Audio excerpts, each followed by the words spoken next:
ऐसा क्या रीज़न था कि आपने ये चुना कि मैं कोचिंग नहीं लूँगा? वहाँ रहना खाना वो भी डिफ़िकल्ट हो जाता, वो भी फाइनेंशियली टफ था। एक्चुअली वो आप में देखना क्या चाह रहे होते हैं बोर्ड में? वो क्वालिटीज़ देखना चाहते हैं। जो रूरल इंडिया का एक एस्पिरेंट है उसके लिए क्या चैलेंजेस हैं? जो मिसिंग था वो एग्ज़ाम का नेचर मिसिंग था। मुझे कोई बताने वाला नहीं था कि एग्ज़ाम में ऐसे पढ़ना है, ये आता है, ये नहीं आता। यदि स्ट्रैटेजी के बारे में बात करें, आपकी प्री के लिए क्या स्ट्रैटेजी होती थी, मेंस के लिए क्या होती थी एंड इंटरव्यू के लिए क्या होती थी? प्रीलिम्स में सबसे पहली चीज़ मैं PYQs देखता था।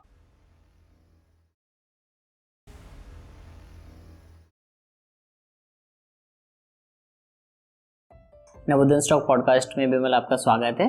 धन्यवाद। और आपको बहुत बहुत बधाइयाँ, आपका सिलेक्शन हुआ और आपकी एक अच्छी रैंक है 107। तो इसके लिए पूरी नवोदय स्टॉक टीम आपको बधाई देती है।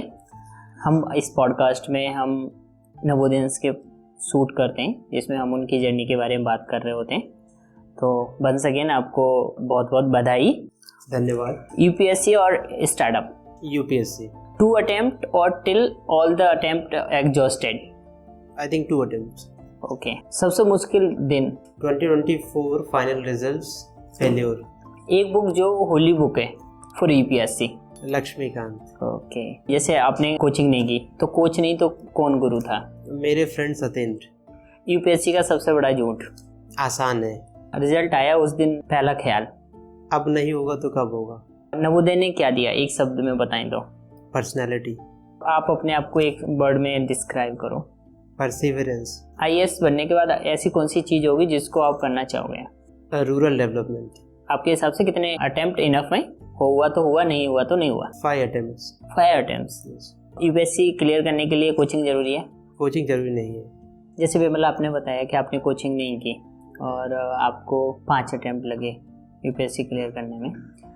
वैसे आपका बाकी पिछली ईयर्स में भी रिजल्ट अच्छा रहा। आप 2 बार इंटरव्यू के लिए गए, मेंस लिखा है आपने मल्टीपल टाइम्स। ऐसा क्या रीज़न था कि आपने ये चुना कि मैं कोचिंग नहीं लूँगा? तो सबसे पहला जो कॉलेज कोविड-19 की वजह से ऑफ हो गया था और सारी जो पढ़ाई थी अभी मैं अपने गांव से ही चालू रख रहा था। मुझे याद है 2020 का टाइम था और उस टाइम मेरे पास सिविल सर्विसेज का जो मोटो था एकदम क्लियर हो गया था। मुझे पता था सिविल सर्विसेज ही करना है और मैंने अपना ऑप्शनल जो है मैथमेटिक्स रखा था। तो मैथमेटिक्स मैं खुद से कर सकता था, ये मुझे पता थी, तो मैथमेटिक्स का कोचिंग नहीं लेना था। सेकेंडली अगर GS का कोचिंग लेना था तो फाइनेंशियली मेरे लिए टफ था उस टाइम क्योंकि मैं जॉब में नहीं बैठ रहा था। सेकेंडली मैं ये भी देखा कि अगर मैं दिल्ली में जाके रहूँगा वहाँ रहना खाना वो भी डिफ़िकल्ट हो जाता, वो भी फाइनेंशियली टफ था। तो मैं सोचा घर में पीस है, शांति है और खाना भी मिल जाएगा। और मेरा क्योंकि घर थोड़ा सेपरेट था तो वहाँ मुझे ऐसा लगा कि इसी कमरे से मैं तैयारी कर सकता हूँ। तो कोविड का टाइम था, वैसा ही माहौल चल रहा था कि गांव में ज़्यादा सुरक्षा फील हो रही थी उस टाइम। तो मैंने फिर वहीं से स्टार्ट कर दिया और मैंने फिर मुड़ के नहीं देखा क्योंकि ये जर्नी वैसी थी कि 1 साल बाद दोबारा एग्ज़ाम दोबारा, तो मैं उसी ट्रैप में फंसा रहा 3-4 साल। जैसे अभी कोचिंग है ना, वो तो ऑनलाइन भी ऑफर करती हैं कि आप पूरे उनके मॉड्यूल लेके ऑनलाइन भी पढ़ सकते हो। आपको ऐसा लगता है कि कोचिंग करने से आपको 5 साल से कम लगते या फिर आपको कोचिंग करनी चाहिए? मुझे लगता है कोचिंग हेल्प करती है डेफिनेटली, क्योंकि मैंने जब स्टार्ट किया था तो मुझे पता नहीं था एग्ज़ाम का नेचर क्या है। तो उस एग्ज़ाम को समझने के लिए ही मुझे 2 साल लग गए। तो बेसिकली ये 2 साल रिड्यूस किए जा सकते हैं अगर सही स्ट्रक्चर्ड कोई मेंटर मिल जाए। और ये मेंटरिंग हो सकता है कोचिंग के अलावा भी मिल सकती है, जैसे कि सीनियर्स हेल्प कर रहे हो, कॉलेज के हो सकते हैं, स्कूल के हो सकते हैं। साथ ही साथ कोचिंग्स में भी वही मेंटरिंग प्रोवाइड की जा सकती है, कोचिंग भी हेल्प कर सकती है। वो लोग स्ट्रक्चर्ड चीज़ें दे सकते हैं। वो बेसिकली अगर खुद से डेवलप करेंगे तो टाइम लगता है, जैसे मैं खुद से डेवलप किया, चाहे वो प्री हो मेंस हो, सब में जो मैं गलतियां कर रहा था उनसे सीख रहा था। एग्ज़ाम का नेचर समझना, ये सारे डिफ़िकल्ट चीज़ें थी, ये रिक्वायर्ड कर रही थी टाइम, और इसलिए मेरा टाइम ज़्यादा लगा। 2 साल सिर्फ आपको ये फिगर आउट करने में टाइम लगा कि उसका स्ट्रक्चर कैसा है। उस चीज़ को हम कैसे रिड्यूस कर सकते हैं? मतलब एक जो एक भी एस्पिरेंट है और वो जो ये पॉडकास्ट देख रहा है, आप उसको क्या गाइड करेंगे कि वो फर्स्ट 2 और 3 मंथ में वो चीज़ फिगर आउट कर ले, जिससे कि जो नेक्स्ट जो भी उसकी प्रिपरेशन है वो एक ट्रैक पे रहे और वो सही तरीके से प्रिपरेशन करे? सबसे पहले मैं मानता हूँ कि हमें कभी भी यूपीएससी को अंडर एस्टिमेट नहीं करना है। जैसे कि मैं आईआईटी से था, मैं सोचा कि जब IIT JEE निकल सकता है तो वैसे ही UPSC कौन सी बहुत बड़ी चीज़ है। तो जो ये एटीट्यूड था, मैंने UPSC को अंडरस्टिमेट किया। और स्टार्टिंग का जब मैं प्रीलिम्स फेल करता हूँ, फिर मेंस फेल करता हूँ, तब समझ में आता है कि ये थोड़ा सब्जेक्टिव एग्ज़ाम है, इसमें ऑब्जेक्टिविटी नहीं होती। हालांकि मैं बहुत मेहनत कर रहा था, और ज़रूरी नहीं कि जब आप बहुत मेहनत कर रहे हो एग्ज़ाम क्लियर हो जाए, क्योंकि यहाँ पर uncertainty as well as subjectivity है। तो यही 2 कारण थे जिनकी वजह से टाइम लंबा लगा। मुझे लगता है इनको एड्रेस करने के लिए पहली चीज़ अंडरस्टिमेट नहीं करना है एग्ज़ाम को। दूसरी चीज़, हमें एग्ज़ाम का नेचर समझना बहुत ज़रूरी है। जैसे कि ये नेचर जो ऑलरेडी लोग झेल चुके हैं ये प्रोसेस, या उनकी टॉक सुन के, जैसे मैं बहुत सारे टॉपर्स की टॉक भी इवन सुना हूँ, तो उस टाइम मैंने फाइंड आउट किया कि क्या वो गलतियाँ कर रहे थे। उन गलतियों से सीखना है, कभी भी अपने आप को परफेक्ट नहीं मानना है। There is always scope for improvement. तो वो वाला स्कोप जो है हमेशा इम्प्रूव करते रहना है, चाहे प्री क्वालिफाई हो जाए फिर भी प्री का अगेन वैसे ही मेहनत करनी है 0 पे आके। तो मुझे लगता है कभी भी हेल्प लेने में कतराना नहीं है। किसी सीनियर को ज़्यादा पता है, उसे अप्रोच करना है, मतलब हेजिटेट नहीं करना है। हेजिटेट नहीं करना है, मतलब अप्रोच करना है। हेल्प चाहिए ले लो, कोई दिक्कत नहीं। अगर फ्री मिल रही तो बहुत अच्छी बात है।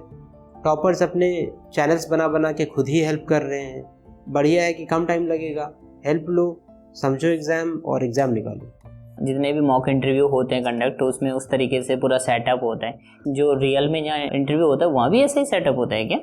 रियल इंटरव्यू में कैमराज नहीं होते। जो कोचिंग्स में मॉक कराए जाते हैं वहाँ कैमराज होते हैं, और 1-2 बंदे कैमरामैन भी होते हैं, तो उससे काफ़ी ज़्यादा डिस्टर्बेंस होता है। तो मुझे लगा है कि वो जो मॉक इंटरव्यू होते हैं वो कैमरा ओरिएंटेड होने की वजह से जो स्टूडेंट होते हैं अनकंफर्टेबल होते हैं थोड़ा। उन्हें लगता है हमें कोई वॉच कर रहा है, हम रिकॉर्ड हो रहे हैं, तो जो नेचुरलिटी है वो आ नहीं पाती। और वही रियल इंटरव्यू में जब हम जाते हैं तो वो नेचुरलिटी आती है। हमें जो नेचुरल रहना होता है वो रियल में होता है, रियल इंटरव्यू में आता है वहाँ। हालांकि 1-2 मैं जानता हूँ कोचिंग जहाँ बिना कैमरे के भी मॉक होते हैं, हालांकि वो पेड होते हैं।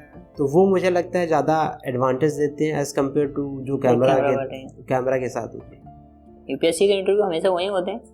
यूपीएससी बेसिकली भवन है पूरा, तो उसमें ढेर सारे चेयरमैन के रूम है अपने अपने। तो 6 बोर्ड इस साल बैठ रहे थे, डेली 6 बोर्ड।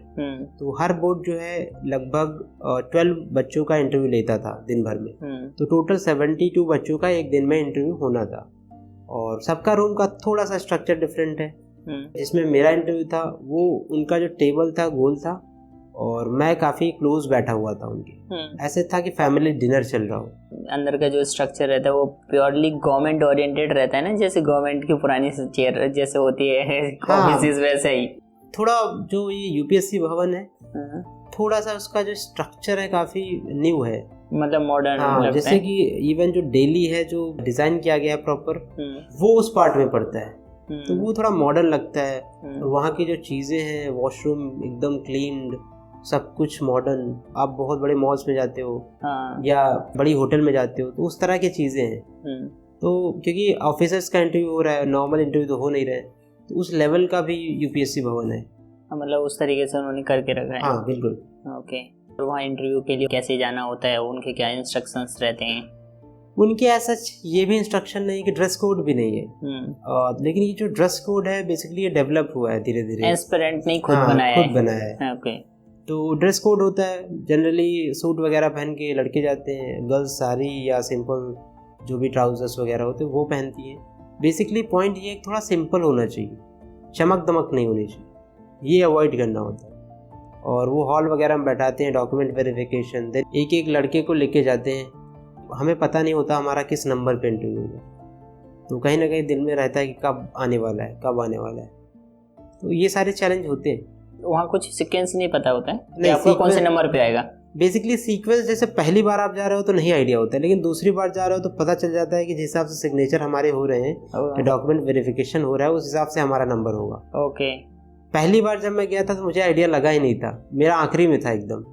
जब लास्ट में मेरा था तो मैं डरा हुआ था, अब आएगा किसको ले जाएगी, तो मैं डरा हुआ था। ऐसे फर्स्ट इंटरव्यू था तब वो कैसा एक्सपीरियंस था, अंदर का बाहर का? फर्स्ट इंटरव्यू में थोड़ा मैं नर्वस था, काफ़ी डरा हुआ था, और मैंने जैसे मेंशन किया कि थोड़ा सा हेल्थ वाले भी इश्यूज थे, तो लेकिन ये भी था कि उतना ज़्यादा स्टेक्स नहीं थे मेरे, मुझे पता था मीन्स थोड़ा उतना अच्छा नहीं हुआ, फॉरेस्ट सर्विस का था। तो इंडियन फॉरेस्ट सर्विस में क्या था कि मेरा ऑप्शनल भी प्रिपेयर नहीं था फॉरेस्ट्री, तो मैं समझ गया था कि अगर जो नहीं आता आंसर उसमें नो बोलना है सीधा, जो आते हैं उनको जवाब देना है। ओके। और जब कभी भी किसी एग्ज़ाम में ज़्यादा स्टेक्स नहीं होते, आप सिर्फ एंजॉय करते हो, तो मैं उसी मूड से गया था और मैं दे के आया। उस साल 190 आए थे फॉरेस्ट सर्विस के इंटरव्यू में। ओके, मतलब कुछ ऐसे क्वेश्चंस जिसमें मतलब डायरेक्टली नो बोल सकते हो। वहाँ ऐसा जो इंटरव्यू का टेस्ट होता है वो नॉलेज का ऐसा टेस्ट नहीं है।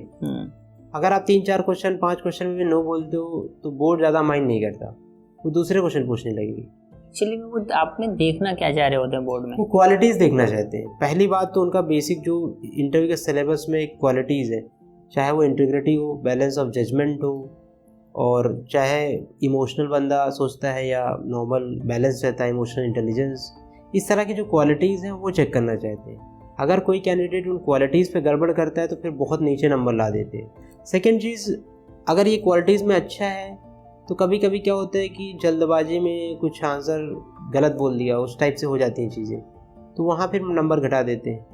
तो ये सारे पैरामीटर्स है, थोड़ा सब्जेक्टिव है, नहीं समझ में आता कभी क्या चेक करना चाहते हैं। क्योंकि इस बार मुझे पता है, याद है कि इंटरव्यू मुझे लग रहा था काफ़ी अच्छा गया, बट स्कोर उतना नहीं आया, तो मैं भी कंफ्यूज हूँ कि इस बार क्या गलत हो गया। बट मुझे लगता है कि इंटरव्यू ज़्यादा इस बार फ्रैंक हो गया था। तो काफ़ी लाइट हो गया, तो कहीं ना कहीं वो भी हार्म करता है, और फिर ज़्यादा सीरियस भी हो जाएगा तब भी दिक्कत है।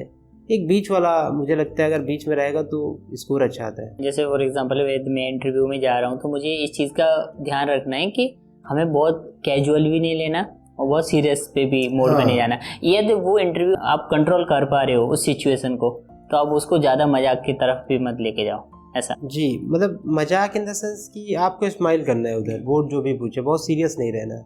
ओके। अलग डायरेक्शन में जाएगा। तो मुझे लगता है कि थोड़ा चेयरमैन अगर खुश रहेगा, बाकी मेंबर खुश है, तो नंबर आते हैं।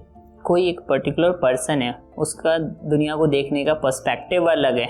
ओके, वो चीज़ों को देखता अलग है, जज अलग तरीके से करता है। लेकिन ऐसे इंटरव्यू में जैसे क्या हो रहा है, वो अपने आप को इस तरीके से मोल्ड भी तो कर सकता है कि वो जो सामने वाला चाह रहा है वैसे ही मैं आंसर दे दूं, लेकिन एक्चुअली वो वैसा है नहीं। But he is good in the situation कि वो उसने अपने आप को इस तरीके से मोल्ड कर लिया या अपने आप को प्रिटेंड करवा दिया। तो आप वो कैसे जज करेंगे? ऐसे मैंने कई अपने सीनियर से सुना है, मतलब कई लोगों को मैंने देखा भी है कि लोग कहते हैं कि अगर फेक कर रहे हो तो 100% तौर तरीके से फेक कर लो, और फेक वही कर सकता है जो बहुत ज़्यादा कॉन्फिडेंस में होता है। तो ऐसे लड़के भी देखे हैं 200 प्लस स्कोर करते हुए, क्योंकि उनका कॉन्फिडेंस बहुत अपर लेवल का होता है। हालांकि अगर नॉर्मल बंदा होगा वो फेक करने जाएगा, पकड़ा जाएगा, क्योंकि उनका एक्सपीरियंस बहुत ज़्यादा है। वो जो 5 लोग बैठे हैं उनका जितना एक्सपीरियंस है, मैं हमेशा ही बोला कि उतने हमारे सर में बाल नहीं होते जितना उनका एक्सपीरियंस है। एक लोग 60s में है, प्लस सर्विस का एक्सपीरियंस, लाइफ का एक्सपीरियंस, स्कूल का एक्सपीरियंस, कॉलेज का एक्सपीरियंस। अभी वो इंटरव्यू डेली ही ले रहे हैं 12 लड़कों का, तो जो 11 लोग आ रहे हैं वो भी एक्सपीरियंस दे के जा रहे हैं। तो आप कितने ही स्मार्ट हो गए, वो 5 लोगों में कोई ना कोई पकड़ लेगा। बहुत रेयर चांस होते हैं कि एक आध फेक करके निकल जाता है, तो वो बहुत एक्सेप्शन है। एक्सेप्शन हर जगह होते हैं। और वो प्रेशर में भी डालते हैं कि जो बच्चा है ट्रू सेल्फ निकल के आया उसका। कभी कभी जानबूझ के प्रेशर में डालेंगे, उस प्रेशर में पता चल जाता है कि कैसे रिएक्ट करोगे। सच में एक सिविल सर्वेंट का क्या काम है? वो इस सिचुएशन में रहेगा तो वो कैसे रिएक्ट करेगा, सच में वो वही जानना चाहते हैं। हाँ बिल्कुल। आपका इंटरव्यू के लिए प्रिपरेशन आपकी कैसे किया आपने? 2023 में इंडियन फॉरेस्ट सर्विस का इंटरव्यू दिया था, 2024 में सिविल सर्विसेज दिया था। तो ओवरऑल मेरा जो स्ट्रेटजी था वो फोकस था जो ट्रांसक्रिप्ट होती है, पास्ट ईयर में क्वेश्चन पूछे गए, और मेरे जो डैप में पॉइंटर्स हैं उनको मैं मिक्स करके अपने क्वेश्चन बनाता था। और जो क्वेश्चन होते थे मैं उन्हीं को आंसर करने की कोशिश करता था, बोल के करता था, दोस्तों के सामने करता था। तो उससे क्या हुआ कि जो क्वेश्चन थे मेरे डैप के हिसाब से रेलेवेंट क्वेश्चन बने और मैं उनका आंसर करना सीखा। और साथ ही साथ मैं कुछ चीज़ों में एक्सट्रीम जजमेंट लेता था, तो उनको मैं बैलेंस करने की भी ट्राई किया। इस बार पर्टिकुलरली मैंने बैलेंस ऑफ जजमेंट पे वर्क किया कि कोई आंसर एक्सट्रीम में नहीं बोलना है, चीज़ें बैलेंस रखनी है हमेशा। समहाउ अपना जो भी पॉलिटिकल आइडियोलॉजी है उसको भी थोड़ा हाइड करके ही रखना है, क्योंकि कभी कभी क्या होता है उनको पसंद नहीं आता। तो जो एक्टिविज़म है उसको छुपा के रखना है, और वो है भी तो थोड़ा ब्यूरोक्रेसी को अच्छे से देखोगे तो वो चला भी जाएगा, क्योंकि ब्यूरोक्रेसी में अल्टीमेटली बहुत ज़्यादा चैलेंज है और गवर्नमेंट बहुत अच्छा वर्क कर रही है। बेसिकली चैलेंज इतने ज़्यादा होते हैं कि वो कितना भी वर्क करे वो ख़त्म नहीं हो रहे हैं। तो हमें उस पॉइंट ऑफ व्यू को जब हम देखते हैं तब हमें एहसास होता है कि ब्यूरोक्रेट काम कर रहे हैं, बहुत ऑनेस्ट सिविल सर्वेंट है जो रातों दिन काम कर रहे हैं, हमें बस वो दिखाई नहीं देते कि वो पीछे हो रहे होते हैं। हाँ, वो जनरली क्या होता है, जो अच्छा काम कर रहा होता है उसकी विजिबिलिटी कम होती है, वहीं कोई ब्यूरोक्रेट एक गलत काम में पकड़ा जाता है उसको बहुत हाईलाइट करते हैं लोग। जनरली सभी लोग देखते हैं कि मुझे याद है दिव्या मित्तल मैम, वो IAS IIT दिल्ली से ही है, उनका एक काम था कि 75 ईयर्स बाद एक गांव में पानी पहुंचा था, और 75 ईयर्स आज़ादी के बाद से उस गांव में अब पानी पहुंचा, तो कितनी बड़ी बात थी। तो इस तरह के जो इश्यूज़ हैं कितने लोग जानते होंगे? बेसिकली ये सारे इश्यूज़ बहुत कम लोग जानते हैं। जो इंटरव्यू के लिए जो डैब बनता है, क्या होता है, एप्लीकेशन फॉर्म, जो डिटेल एप्लीकेशन फॉर्म होता है, उसमें भी हमें वो भरना होता है, उसकी भी क्या सावधानियां बरतनी चाहिए जो हमारे इंटरव्यू में वो हेल्प करे इन पॉजिटिव वे। उसमें एक सेक्शन होता है जिसमें हॉबीज़ होती है और हमने जो अचीव किया है वो होता है। तो मैं कहूँगा हॉबीज़ वही भरो जो जेन्युइन हो। जैसे मैं क्रिकेट खेलता था और देखता था तो मैं क्रिकेट भर दिया, और मैं मूवीज़ वगैरह का भी बहुत बड़ा फ़ैन था तो मैंने वो भर दिया। और साथ ही साथ जो अचीवमेंट हमने स्कूल लेवल या कॉलेज में किया है वो ऑथेंटिक ही भरना है, हमेशा सच भरना है, क्योंकि सच से ही आप हेजिटेट नहीं होगे, जब भी क्वेश्चन आएगा बड़े अच्छे से बताओगे, तो सच भरोगे नंबर मिलेगा। अगर कहीं से भी ज़्यादा के चक्कर में थोड़ा बहुत इधर उधर का भर दिए और नहीं पता है तो वो फिर बोर्ड बहुत ज़्यादा पनिश करता है। तो ये इंश्योर रखिए जो भी भरिए सच भरिए, और प्लस डैप जब भी भरिए जो पर्सनल इन्फॉर्मेशन है 2 बार 3 बार चेक कर लीजिए तभी सबमिट करिए, और 1-2 बार अपने दोस्तों को भी दिखा लीजिए, क्योंकि वो क्रूशियल होता है। कई बार सिलेक्शन होने के बाद मिस्टेक्स पाई जाती है, नाम में पाई जा रही है, पापा के नाम में, मम्मी के नाम में, फिर एफिडेविट रिक्वायर्ड होता है। तो वो सारी चीज़ें अवॉइड करने के लिए हमें फॉर्म बड़े केयरफुली भरना चाहिए। UPSC एनफ टाइम देता है कि हम फॉर्म भर सके, और उसको दोबारा इवन वो एडिट रिव्यू करने का भी टाइम देते हैं। तो हमें दोनों चीज़ें इंश्योर करनी चाहिए। उसको बनने से पहले हमें ये चीज़ मेक श्योर करनी है। हाँ, जब आपका रिजल्ट अनाउंस हुआ उसके पहले और उसके बाद लोगों में क्या बिहेवियर में चेंज देखा, रिलेटिव्स, फैमिली, फ्रेंड्स, ऐसे लोगों को भी कॉल आई थी जो कभी नहीं आती है। हाँ, कुछ मैसेज तो जरूर आए थे। ओके। और मेरी पर्सनल फैमिली जो है उनका बिहेवियर मुझे नहीं लगा उतना चेंज हुआ, हालांकि थोड़ा सा हेजिटेट करने लगे कि अभी कैसे बात करना है उस टाइप से, बट मुझे लगता है कि कुछ दिन में वो नॉर्मल हो जाएगा। मैं उनके लिए छोटा बच्चा था, आज भी हूँ, क्योंकि मैं सबसे छोटा हूँ घर पे। वो लोग वैसे ही देखते हैं मैं कुछ भी कर लूँ। और रही बात रिलेटिव्स की, तो रिलेटिव्स के कॉल मेरे मोबाइल पे अब आने लगे। पहले जब प्रिपरेशन में था तो किसी का फ़ोन नहीं आता था, क्योंकि किसी को नंबर पता ही नहीं था मेरा। मेरे फैमिली ने ये इंश्योर किया था कि ये नंबर कहीं पहुंचने ना पाए। और मुझे ज़्यादा कॉल्स पसंद नहीं है रिलेटिव्स की, क्योंकि मुझे कुछ क्वेश्चंस आंसर नहीं करने होते, और रिलेटिव्स कहीं ना कहीं पोक कर देते हैं कि क्या कर रहे हो, इतना टाइम हो गया, कॉलेज हो गया। तो ये सारी चीज़ें ना हो, इसलिए मेरा नंबर बांटा नहीं गया।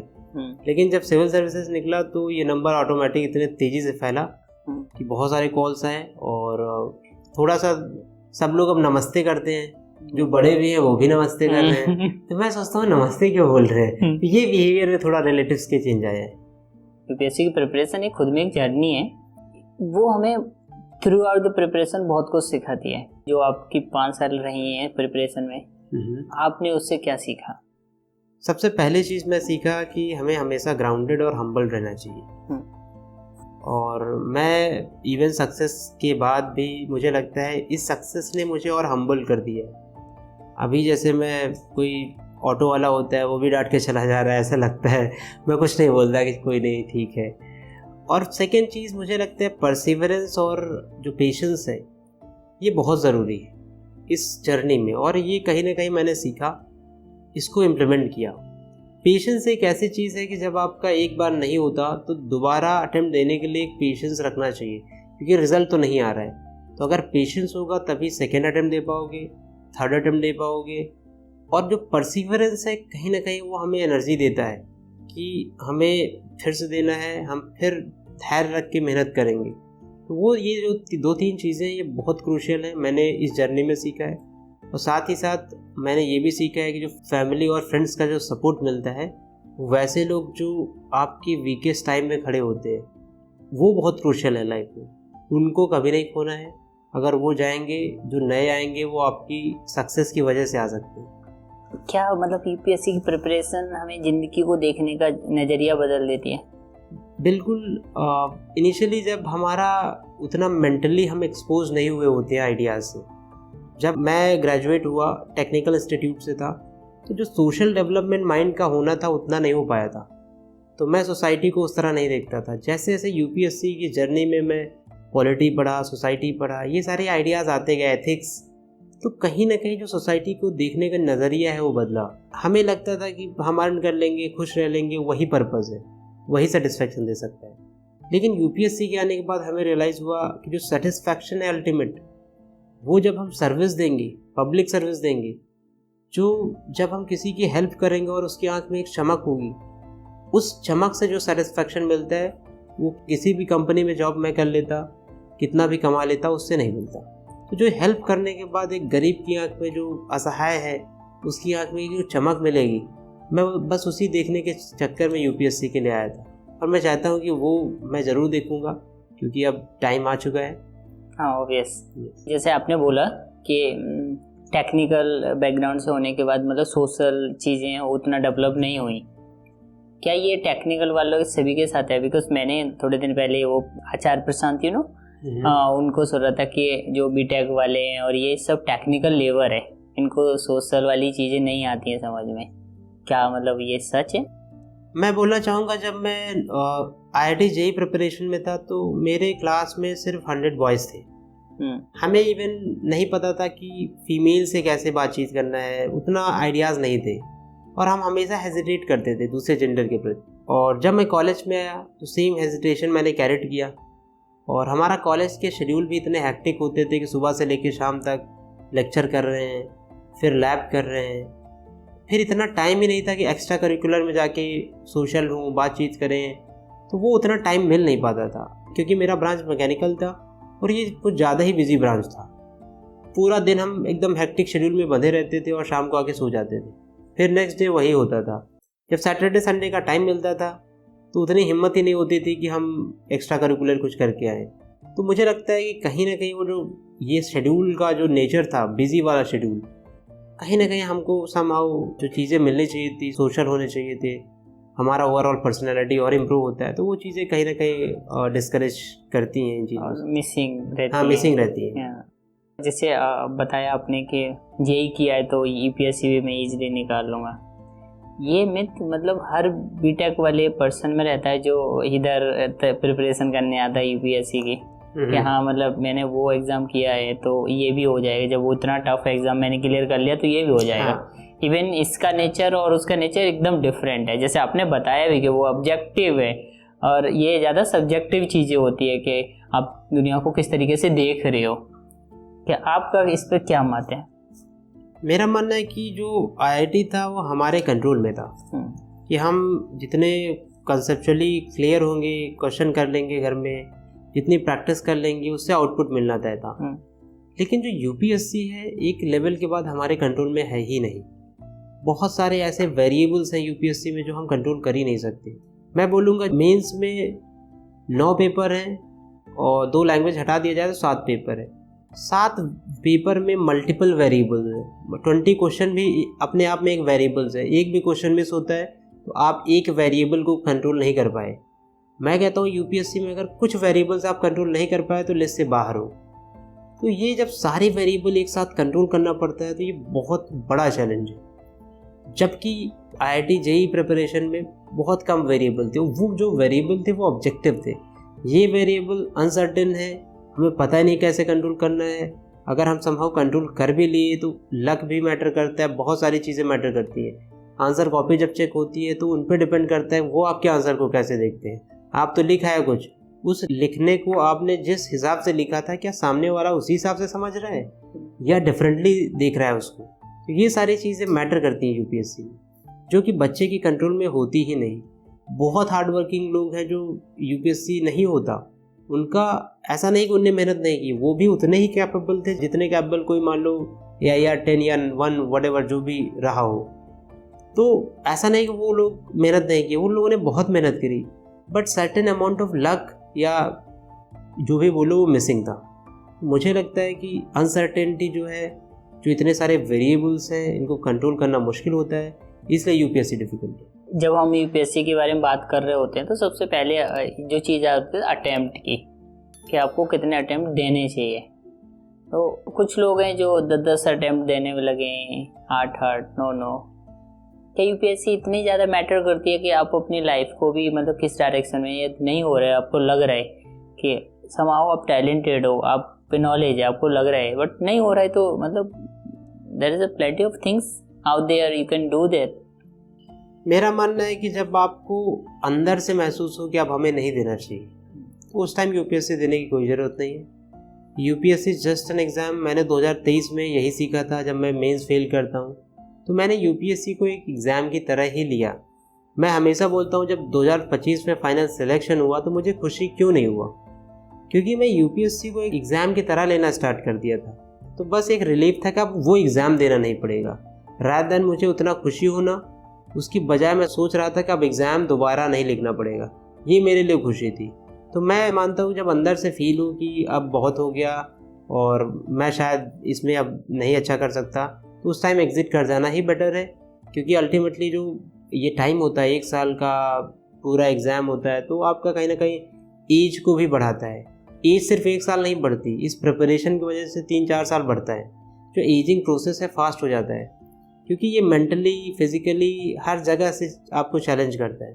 तो मुझे लगता है जब अंदर से आवाज़ आए कि इट्स एनफ, उस टाइम हमें एग्ज़िट मार देना चाहिए।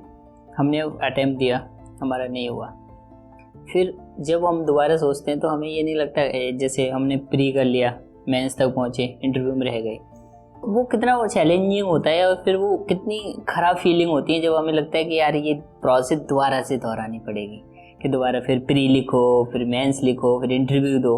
3 फेज हम सोचें, प्री, मेन और इंटरव्यू, तो किसी भी पायदान से आप पीछे आते हो तो आपको प्रोसेस पूरी फॉलो करनी पड़ती है। और वो रिपीटेटिव प्रोसेस है ना, मतलब कोई रिपीटेटिव प्रोसेस होती है ना, तो उसमें आप बहुत वो फंस जाते हो।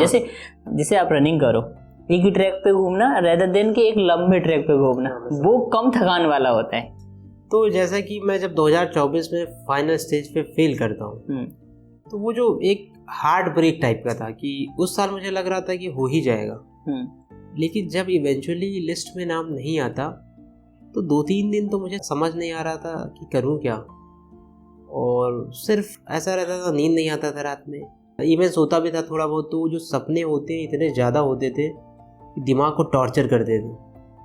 और घर में माहौल ऐसा था कि शादी वगैरह का भी था, तो वो और थोड़ा ज़्यादा ओवरवेलमिंग हो रहा था कि सारे लोग खुश हो रहे थे, शादी वादी था, तो लोग पूछ रहे थे, मिल रहे थे, नए नए लोगों से मिलने का मन नहीं था, वो पेन और ज़्यादा पेनफुल हो रहा था। मुझे लगता है कि ये जो कठिन टाइम होता है, ये जो एकदम वीकेस्ट टाइम है, इस टाइम अगर समहाउ एक इंसान पास कर जाता है तो उसके बाद जो निकल के आएगा वो बहुत डिफरेंट होगा। शायद मेरा जो 24 का फेलियर था उसने मुझे ये सिखाया कि इतने से ज़्यादा बुरा कुछ हो ही नहीं सकता। सो सबसे ज़्यादा बुरा था वो मैं इंटरव्यू फेल कर चुका था। अब इससे बुरा क्या होगा, एक बार और फेल कर जाऊँगा, इंटरव्यू तो पहले भी फेल कर लिया, तो यही था कि अब इससे बुरा हो ही नहीं सकता। सिमिलरली जब मेरा पहली बार मेंस फेल हुआ था तो उस टाइम मैं बहुत दुखी था, वो भी मेरा काइंड ऑफ हार्ट ब्रेक था। तो जब मैं पहला प्रीलिम्स, पहला मेंस, पहला इंटरव्यू 3 चीज़ें फेल किया, तो ये मेरे बहुत दुखद टाइम थे, और मैं इनको जब ओवरकम कर पाया तो मैं एक बेटर पर्सनैलिटी के तौर पे उभरा। और मुझे लगता है कि ये जो फेलियर्स थी कहीं ना कहीं मुझे और हम्बल और ग्राउंडेड बनाई, और मैं जो हूँ, जो मेरे अंदर क्वालिटीज़ अभी इम्बाइब हुई है, ये फेलियर्स ने मुझे सबसे ज़्यादा सिखाया है। लाइफ में कभी मैं फेल नहीं हुआ था, यही यूपीएससी ने मुझे फेल किया, और इन्हीं ने मुझे उतनी क्वालिटीज़ दी जो मैं पहले कैरी करता था, उन्हीं क्वालिटीज़ को और इन्हांस किया है। जो मैंने नवोदय में सीखा, नवोदय में जो क्वालिटीज़ थी, उनका एक्चुअल जो प्रैक्टिस ग्राउंड था ये यूपीएससी था। मैंने वो क्वालिटी कभी प्रैक्टिस नहीं की, और वो क्वालिटीज़ यूपीएससी में प्रैक्टिस की, और समहाउ उन्हीं क्वालिटीज़ की बदौलत मैं ऊपर निकल पाया। जैसे आपने नवोदय के बारे में बात की, नवोदय हमें किस तरीके से हेल्प करता है फिर any competitive exam like UPSC, JEE? सबसे पहली चीज़ तो नवोदय हमें डिसिप्लिन सिखाता है। सुबह उठना होता है पीटी के लिए 5 बजे, और हम ना चाहते हुए भी उठते हैं, और फिर वहाँ जाके दौड़ना, भागना, जो भी एक्सरसाइज है करना, फिर आके फ्रेश होके नाश्ता वास्ता करने जाना, फिर असेंबली के लिए जाना दौड़ते हुए, फिर असेंबली में वहाँ डरते रहना कि कहीं लेट हो गए तो पीटी सर, हाउस मास्टर डांटेंगे, नाम लिख लेंगे।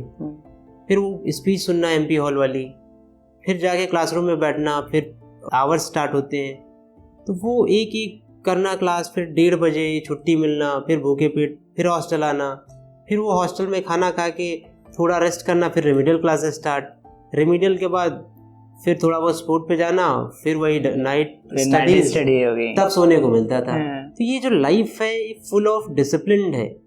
ये जो स्ट्रगल हम यहाँ कर रहे हैं वो क्वालिटीज डेवलप करते हैं, लाइक हार्ड वर्किंग हम बहुत ऑलरेडी हो चुके होते हैं और हम बहुत छोटी एज के होते हैं। हाँ, वो हम छोटी एज में इंडिपेंडेंट होना सीख चुके हैं, हमें कैसे अपने आप को कैरी करना है, दूसरों के फ्रंट में कैसे दिखना है, टीचर से कैसे बात करना है, दोस्तों के साथ कैसे रहना है, लाइफ को कैसे जीना है, असल में हम नवोदय में सीख चुके हैं। वो क्वालिटीज़ मैंने देखा है बहुत सारे बच्चे कॉलेज में सीख रहे हैं, हम वो नवोदय में सीख चुके होते हैं। तो ये सारी क्वालिटीज़ किसी भी कॉम्पिटिटिव एग्ज़ाम के लिए रिक्वायर्ड होती है। यही सारी क्वालिटीज़ जो है ट्रांसफ़र होती हैं सीधा किसी भी एग्ज़ाम की तैयारी में। तो ऐसे ही नवोदय हेल्प करता है। आपने पूरी प्रिपरेशन, मैक्सिमम प्रिपरेशन आपने घर से की है। लास्ट में आप बता रहे थे 3 महीने के लिए। हर कोई ये बोलता है कि आप प्रिपरेशन दिल्ली आके करो या फिर पर्टिकुलर जगह जैसे जहाँ एक कोचिंग हब बने हुए हैं वहाँ प्रिपेयर करते हैं। यदि मैं उसको और अपने गांव में रह के, अपने घर पे रह के कंपैरिजन करूँ, हमें घर पे रह के, गांव में रह के हमें क्या बेनिफिट्स हैं प्रिपरेशन के? बिकॉज सब लोग बोलते हैं ना कि गांव में तैयारी नहीं हो पाती, लेकिन हम उसके पॉजिटिव्स देखें तो हमें क्या पॉजिटिव्स दिखते हैं जो आपने देखे और आपने वैसे प्रिपेयर किया अपने घर पे रह के? सबसे पहला पॉजिटिव जो मैं देखता हूँ वो था मेरे पास एक्स्ट्रा टाइम होता था। यहाँ पर घर में खाना मिल जाता था और बाकी जो चीज़ें खुद से करनी थी वो नहीं करनी पड़ती थी। तो जो एक्स्ट्रा टाइम बच जाता था मैं यूटिलाइज़ करता था अपनी स्टडीज़ को लेके। सेकेंड चीज़ जो थी, पीयर प्रेशर नहीं था। मुझे माहौल का ही नहीं पता था कि क्या माहौल है। इवन मुझे ये नहीं पता था यूपीएससी में बहुत बुक्स होती है। जब मैं पहली बार इंटरव्यू के लिए आया फॉरेस्ट सर्विस के लिए, तब मैं मुखर्जी नगर एक बार गया तो वहाँ एक बहुत बड़ा बुक शॉप देखा। तो इतनी ज़्यादा बुक देख के मैं समझ गया कि सब लोग बहुत पढ़ते हैं, क्योंकि मेरी जो तैयारी है बेसिकली ऑनलाइन रही है। बहुत सारे मटेरियल मैं लैपटॉप में ही देखता था, तो उतनी सारी बुक्स नहीं ली, बस मैथमेटिक्स की ली थी और कुछ लक्ष्मीकांत जैसे बुक हो गई। इस तरह की जो स्टैटिक बुक थी जो पूरी इंपॉर्टेंट होती थी, तो वैसी बुक मैंने ऑफलाइन ली थी, बाकी ऑनलाइन करता था। तो यही था कि पीयर प्रेशर फील नहीं होता था। सेकेंड चीज़, एक्स्ट्रा टाइम मिल जाता था। थर्ड चीज़, थोड़ा मेंटली मुझे पीसफुल लगता था गाँव में। लेकिन गांव के डिसएडवांटेज भी बहुत ज़्यादा थे। मैं उन डिसएडवांटेज को बताना चाहूँगा। पहला जो था, मुझे जब मैं प्री और मेंस के फेज में होता था तो एक इलेक्ट्रिसिटी बहुत चैलेंज था, क्योंकि बरसात का टाइम होता था। मेरे मोहल्ले का ट्रांसफार्मर क्या होता था, फूक जाता था, जल जाता था। तो ऐसा था कि उसमें ओवरलोड पड़ता था और ख़त्म हो जाता था। तो उसको बनने में 3 दिन लगते थे। घर में फिर इन्वर्टर लगवाया गया, वो इन्वर्टर कितना ही चलेगा, लाइट वाइट में यूज़ होता था। फिर उस टाइम मेरी पढ़ाई बहुत डिस्टर्ब होती थी। मैं सोचता था कि कोई बैठ के एसी में पढ़ रहा होगा और मुझे इलेक्ट्रिसिटी के लिए स्ट्रगल करना पड़ रहा है। तो उस टाइम मुझे लगता था कहीं ना कहीं लाइफ अनफेयर है, कि मैं भी उसी कंपटीशन के लिए तैयारी कर रहा था और एक दूसरा बच्चा भी उसी कंपटीशन के लिए तैयारी कर रहा था, कि दोनों में पैरिटी था ही नहीं कभी। तो मुझे गाँव में रह के मैं कोई चॉइस नहीं थी, चीज़ें थी कुछ। और सेकेंड चीज़, मैं जानता था कि अगर मैं यहाँ से करूँगा तो एक एग्जाम्पल सेट होगा। और मैंने जब 2024 का इंटरव्यू दिया तो मैं कहीं ना कहीं वो एग्जाम्पल सेट कर चुका था कि गांव से रह के मैंने इंटरव्यू दे लिया। अब प्रॉब्लम ये थी घर पे कि शादी का माहौल था उस साल, तो घर में डिस्टर्बेंस ज़्यादा बढ़ गया था। और घर में मेरे बड़े भैया का शादी हो गया था तो उनके भी बच्चे थे, तो शोर शराबा बढ़ गया था। तो उसी लिए मैंने डिसाइड किया कि अभी थोड़ा सेपरेट रह लेते हैं कुछ दिन और प्रीलिम्स और मेंस दे लेते हैं। तो इसलिए मैं घर से लखनऊ चला गया था। वो भी मई में गया था और अगस्त में मेंस था, तो वो बेसिकली 3-4 महीने का फेज था। तो ये चीज़ें थी। जो रूरल इंडिया का एक एस्पिरेंट है उसके लिए क्या चैलेंजेस हैं? हालांकि मैं अपना बताना चाहूँगा बैकग्राउंड, क्योंकि मैं IIT से था।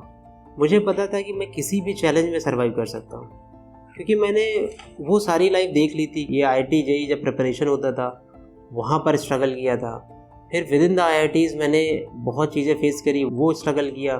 तो मुझे पता था कि मैं प्रिपरेशन कहीं से भी कर सकता हूँ। बट मेरा ये था कि एक जो मिसिंग था वो एग्ज़ाम का नेचर मिसिंग था। मुझे कोई बताने वाला नहीं था कि एग्ज़ाम में ऐसे पढ़ना है, ये आता है, ये नहीं आता। तो मैं स्टार्टिंग में IIT JEE वाला अप्रोच ही लगा रहा था, जो कि रॉन्ग था। वो मुझे लेटर रियलाइज़ हुआ 2022 मेंस के बाद कि ये चीज़ें गलत है, हमें दूसरे अप्रोच से जाना पड़ेगा। तो पहले मैं वही था कि पहले थियरी पढ़ता था, फिर क्वेश्चन करता था। अब मैं क्वेश्चन से थियरी की तरफ जा रहा था, तो क्लैरिटी ज़्यादा हो रहा था। चाहे वो प्रीलिम्स के लिए PYQs देखना हो, PYQs में देखता था, फिर उससे रिलेटेड अगर थियरी नहीं आई तो मैं देख के जाता था कि भाई इसके अंदर क्या क्या है, फिर मैं समझने की कोशिश करता था। पहले क्या था, थ्योरेटिकल अंडरस्टैंडिंग डेवलप करके मैं सोचता था सारे क्वेश्चन हो जाएंगे, बट ऐसा होता नहीं रियल लाइफ में। आप प्रॉब्लम पकड़िए सारी, उस प्रॉब्लम का सोल्यूशन आप खोजने की कोशिश कीजिए। प्रॉब्लम जो माइंडसेट है उसके थ्रू UPSC निकलता है। यही चीज़ मैंने प्री में अप्लाई की, मेंस में GS में भी यही अप्रोच रहा और साथ ही साथ मैथमेटिक्स में भी यही अप्रोच रहा। इसको हम एक रिवर्स अप्रोच बोल सकते हैं कि पहले हमें क्वेश्चंस देखने, उसके हिसाब से हमें थ्योरी पे फोकस करना है। जी ऐसा जी, क्योंकि संसाधन जो है असीमित है। आप अगर एग्ज़ाम के डिमांड के हिसाब से चलोगे तो आसान होगा क्रैक करना, पर जब UPSC वो क्वेश्चन पूछता ही नहीं तो वैसी चीज़ें हमें क्यों पढ़ना। जैसे प्रीलिम्स में बहुत सारी चीज़ें UPSC नहीं पूछता, कोचिंग इंस्टीट्यूट प्रमोट करते हैं उन चीज़ों को, बट जब वो पूछते ही नहीं तो पढ़ना क्यों। क्वेश्चन यही है, और हमें पता है जब पिछले 20 सालों से वो क्वेश्चन नहीं आया तो इस बार ही क्यों आएगा, तो ये भी एक क्वेश्चन है। तो हमें अपने दिमाग से सोचना चाहिए, तो वो सारी चीज़ें हमें नहीं पढ़नी चाहिए जो काम की नहीं है। मैं प्रीलिम्स के टाइम कम इसलिए पढ़ता था क्योंकि मुझे पता है बहुत सारे एस्पिरेंट वैसी चीज़ें ज़्यादा पढ़ रहे हैं जो काम की नहीं है। तो मैं अपने दिमाग में, अपने जब गांव में रहता था तो यही बताता था कि सारे लोग, मैं एक वर्ड यूज़ करता था लेकिन यहाँ नहीं करूँगा, सारे लोग वैसी चीज़ें पढ़ रहे हैं जो यूज़फुल नहीं है। तो मुझे एकदम एग्ज़ाम के डिमांड के हिसाब से पढ़ना है, तो मैं प्रीलिम्स में बहुत कम पढ़ता था। प्रीलिम्स मेरे लिए थोड़ा रिलैक्सेशन वाला टाइम हुआ करता था। प्री और मेंस के बीच में मैं बहुत मेहनत करता था, क्योंकि मेरा मेंस वीक पॉइंट था, प्रीलिम्स ज़्यादा नहीं था। प्रीलिम्स एक बार अटका, उसके बाद कभी नहीं अटका। लेकिन जो मेंस स्टेज था वो ऐसा था कि वर्क करना पड़ता था, उसमें टेबल और चेयर में बैठ के लिखना पड़ता था, तो वो काफ़ी ज़्यादा हार्ड वर्किंग फेज था। तो मैं प्रीलिम्स में रेस्ट करता था, प्री और मेंस में पढ़ता था ढंग से। तो ये मेरी स्ट्रैटेजी थी। जैसे हम यदि स्ट्रैटेजी के बारे में बात करें तो आपकी प्री के लिए क्या स्ट्रैटेजी होती थी, मेंस के लिए क्या होती थी, एंड इंटरव्यू के लिए क्या होती थी? प्रीलिम्स में सबसे पहली चीज़ मैं PYQs देखता था, चाहे वो पॉलिटी के हों, इकोनॉमी के हों, ज्योग्राफी, हिस्ट्री, सारे PYQs देखता था। PYQs को जो बेसिक मटेरियल होते हैं, जैसे लक्ष्मीकांत है, लक्ष्मीकांत का मैं स्टैटिक पढ़ा पूरा होलिस्टिकली PYQ के हिसाब से, फिर उसको PYQ सॉल्व किया अच्छे से, फिर जो PYQ से क्लैरिटी आई लक्ष्मीकांत में कुछ मिसिंग है उसमें ऐड कर लिया। तो ऐसे मैं करके PYQs और स्टैटिक जो सब्जेक्ट है उसको मिक्स करके पढ़ता था। तो कभी जो है एग्जाम से दूर जाना ही नहीं है, जो पूछा जाता है उसी हिसाब से पढ़ना है, मतलब बहुत ज़्यादा इधर उधर नहीं भागना है। हाँ, stick to the demand of the exam. Okay. Second चीज़, इकोनॉमी में मैंने फोकस किया कि क्लैरिटी होना चाहिए, जो कंसेप्चुअल क्लैरिटी है वो ज़्यादा इंपॉर्टेंट है एज़ कम्पेयर टू हम रटे जा रहे हैं हजार चीज़ें। हजार पेज के नोट्स आते हैं इकोनॉमी के, वो नोट्स पढ़ने में मेरा सदियाँ गुजर जाएगी मेरे लिए। तो मैं फोकस करता था 4-5 चैप्टर एक बुक के थे, मैं विवेक सिंह का बुक रेफर किया था। उसमें क्या था कि 4 चैप्टर थे, बहुत क्लैरिटी हो जाती थी कंसेप्चुअल। उन कंसेप्चुअल क्लैरिटी का यूज़ करके मैं क्वेश्चन बनाता था। और जो रटने वाले क्वेश्चन, जो मान लो उस 1000 पेज की बुक से आ रहे होंगे 1-2 क्वेश्चन, मैं उन्हें छोड़ने के लिए हमेशा रेडी रहता था, क्योंकि मुझे वो करने ही नहीं है। जो क्लैरिटी वाले क्वेश्चन है कंसेप्चुअल, वो करने हैं, और कुछ करंट अफेयर्स मैगजीन पढ़ूंगा, उनसे 1-2 फंस जाएंगे, वो करने हैं। बाकी ऐसे क्वेश्चन जो 1000 पेज की बुक रीड करने के बाद एक क्वेश्चन फंस रहा है, तो उसको करने के लिए सोचता ही नहीं था। मेरा यही एटीट्यूड था कि कम पढ़ना है और जहाँ ज़्यादा रिवार्ड हो रहा है वो चीज़ें पढ़नी है। और इसी प्रकार ज्योग्राफी का तो NCERT मैंने अच्छे से पढ़ा और PYQs यूज़ किया, और ज्योग्राफी थोड़ा इजी पढ़ता था as compared to other subject, क्योंकि चीज़ें लिमिटेड हैं यहाँ पर भी। और रही बात ये साइंस एंड टेक PYQs और करंट अफेयर्स को मिक्स करके बड़े अच्छे से पढ़ना है, तो साइंस एंड टेक वैसे करना पड़ेगा। PYQs हर सब्जेक्ट में इंपॉर्टेंट है। इन्वायरमेंट में थोड़ा सा एक इकोलॉजी वगैरह पढ़ना पड़ता है, static, and then current affairs environment का कवर करके PYQs उसमें भी सप्लीमेंट करना है। तो प्रीलिम्स में PYQ एक वर्ड में अगर मैं बोलूँ तो PYQ है। मैं मानता हूँ, मैं स्टैटिक के बारे में बात करूँ प्री में, तो स्टैटिक पार्ट को आप किस तरीके से मैनेज कर रहे थे, क्योंकि स्टैटिक पार्ट मतलब एक तरीके से रटना ही वाली चीज़ है, तो उसके लेके आपकी क्या अप्रोच थी? देखिए, मैं बोला कि इकोनॉमी में रटना आप किसे बोलते हैं? रटना इसे बोलते हैं जब आप 2+2=4 को समझ ना रहे हो, आप रट रहे हो। तो मैं कह रहा हूँ कि जब आप इकोनॉमी पढ़िए तो पहले उसे समझना है अच्छे से कि होता क्या है। कोई चीज़ अगर पढ़ रहे हो तो उसका रेलेवेंस क्या है, क्या उसे आप ग्राउंड पे न्यूज़पेपर में देख के समझ पा रहे हो, क्या किसी ऐसे बच्चे को एक्सप्लेन कर सकते हो लेमैन टर्म्स में जो कुछ ना जानता हो। अगर आपके पास वो क्लैरिटी है तो आप रट नहीं रहे हो, समझ रहे हो। तो इकोनॉमी वगैरह रटना नहीं है। रही बात पॉलिटी में भी चीज़ें समझने की ज़्यादा है। अगर एक बार समझ जाते हो तो वो चीज़ें याद हो जाती है।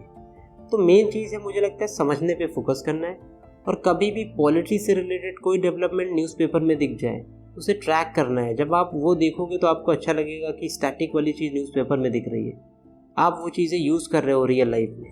तो जब ऐसा होने लगेगा तो क्लैरिटी बढ़ने लगता है। तो हमें उन चीज़ों पे ज़्यादा फोकस करनी है। और स्टैटिक, ये पॉलिटी इकोनॉमी ऐसी जो 2 सब्जेक्ट हैं जहाँ मुझे लगता है ज़्यादा स्टैटिक है। और हिस्ट्री में भी स्टैटिक है, लेकिन हिस्ट्री में क्लैरिटी भी रखना है, साथ ही साथ बहुत ज़्यादा रटने पे नहीं जाना है, क्योंकि हिस्ट्री असीमित है। हिस्ट्री ऑप्शनल वाला बंदा ही रट सकता है इतना ज़्यादा। तो हमें उतना नहीं रटना है। हिस्ट्री में क्रोनोलॉजी के हिसाब से जाना है और कुछ चीज़ें ध्यान में रखनी है, सारी नहीं। वो PYQ के हिसाब से ही ध्यान में रखने वाली चीज़ें याद रखना है। और ये एनवायरनमेंट में करंट अफेयर्स है, स्टैटिक उतना ज़्यादा है नहीं। साथ ही साथ साइंस एंड टेक में भी स्टैटिक उतना नहीं है, करंट अफेयर्स ज़्यादा है। तो टेक्नोलॉजी वाला पार्ट करंट अफेयर्स से ही करना है। तो हम आज जब समझने की कोशिश करेंगे तो वो चीज़ें याद हो जाती हैं। 4 बार आपका प्री हुआ है जी। मैं देखता हूँ कि UPSC एस्पिरेंट में बहुत सारों में यही चीज़ होती है कि उनका प्री नहीं निकल रहा होता है। आपने 4 बार निकाला, क्या अंतर है? मतलब आपकी स्ट्रैटेजी और उनकी स्ट्रैटेजी में क्या डिफरेंट है? मतलब वो किस अप्रोच से जाएंगे जो उनका प्री तो ईजिली निकल जाए? सबसे इम्पोर्टेंट चीज़ मुझे लगता है क्लैरिटी पे फोकस करना चाहिए। जैसे पॉलिटी और इकोनॉमी है, ऐसे सब्जेक्ट हैं दो जिन पे जितनी ज़्यादा क्लैरिटी होगी उतने ज़्यादा चांसेस है क्वेश्चन मिस्टेक नहीं होंगी। लगभग इन दोनों को अगर मिला लिया जाए तो 30 क्वेश्चन आते हैं।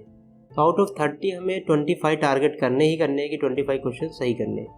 अगर 25 सही हो जाते हैं तो बस हमें 30 क्वेश्चन और सही करने सेलेक्ट होने के लिए।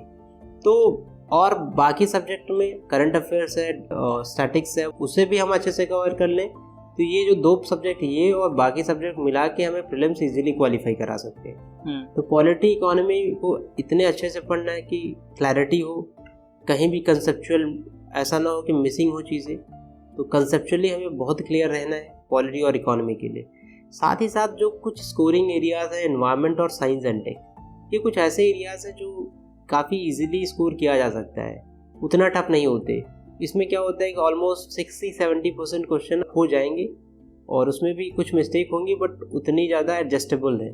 हालांकि जहाँ पर हिस्ट्री की बात आती है वो थोड़ा टफ होती है, तो वहाँ हमें नेगेटिव नहीं लेने हैं। उसमें वही क्वेश्चन करने हैं जो हम श्योर हों, और इंश्योर करना है कि जो नेगेटिव हम ले सकते हैं वो ना लें, तो जो हमने गेन किया होगा उसे डैमेज ना करें। ज्योग्राफी में मैपिंग वगैरह अच्छे से करना है, थोड़ा कॉन्सेप्ट अच्छे से पढ़ लेना है, तो वहाँ भी थोड़ा स्कोर का चांस होता है। तो मैं कहूँगा सारे अगर टॉपिक सही से अच्छे से पढ़ लिया जाए और ये जो स्ट्रेंथ है पॉलिटी इकोनॉमी जिसकी भी, अगर इनके ऊपर रिलाई किया जाए तो प्रीलिम्स क्लियर हो जाता है। जैसे मैंने इन 2 सब्जेक्ट पे ज़्यादा रिलाई किया क्योंकि यही मेरी स्ट्रेंथ थी। बाकी जो चीज़ें थी थोड़ी बड़ी, कभी ये गलत होता था तो ये सही हो जाता था, और ये सही तो ये गलत। थोड़ा लक का भी साथ होता है, कहीं ना कहीं 2-3 क्वेश्चन इधर उधर हो जाते तो शायद एक आध बार ना निकलता।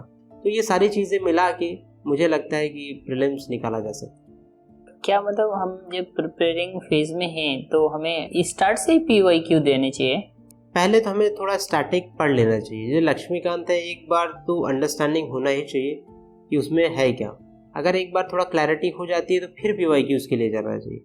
स्टार्टिंग से आप PYQ जाओगे तो समझ नहीं पाओगे, तो थोड़ा स्टैटिक का भी क्लियर होना चाहिए। बेसिकली थोड़ा एक बार गो थ्रू कर लीजिए, और जब भी पढ़िए समझ के पढ़िए। मैं यही बोलूँगा कि अगर समझ के पढ़ोगे तो रटना नहीं पड़ेगा। तो समझना है, फिर PYQ जाना है, फिर एक बार फिर पढ़ना है, तो फिर ज़्यादा क्लियर होती हैं चीज़ें। तो प्री का हमारा हो गया। मेंस में आपकी क्या अप्रोच थी? मतलब आपकी जो स्ट्रैटेजी है उसको ब्रेक डाउन करेंगे तो एक जो एस्पिरेंट उसको एक मिलेगी इनसाइट्स। सबसे पहले मेंस में मैंने टॉपर के नोट्स उठाए। एक टॉपर थे ऋषिकेश रेड्डी सर, 2019 में शायद IAS बने। आपको मीडियम इंग्लिश था? इंग्लिश मीडियम था। ओके। तो मैंने उनके नोट्स उठाए और उनके नोट्स काफ़ी होलिस्टिक थे। उन नोट्स को पढ़ा मेंस पॉइंट ऑफ व्यू से, तो मुझे काफ़ी पॉइंट्स मिलने लगे। कोई क्वेश्चन होता था उसके पॉइंट जनरेट करना, मुझे वहाँ से हेल्प मिली। फिर मैंने सिलेबस का एक एक वर्ड और PYQs को मैच करके शॉर्ट नोट प्रिपेयर किया अपने, और उन शॉर्ट नोट का कंटेंट जो है सर के नोट से प्लस जो भी टेस्ट सीरीज़ में करता था उनसे कुछ एडिशन करता था। तो जो मैं टेस्ट सीरीज़ किया, जो भी टेस्ट लिखे, उनसे एडिशन करता रहा उन नोट्स में, और इवेंचुअली उतना ही कंटेंट मेरे लिए एनफ था मेंस के लिए। वही कंटेंट मैं दोबारा रिवाइज करता था, वही कंटेंट अपने आंसर में डालने की कोशिश करता था।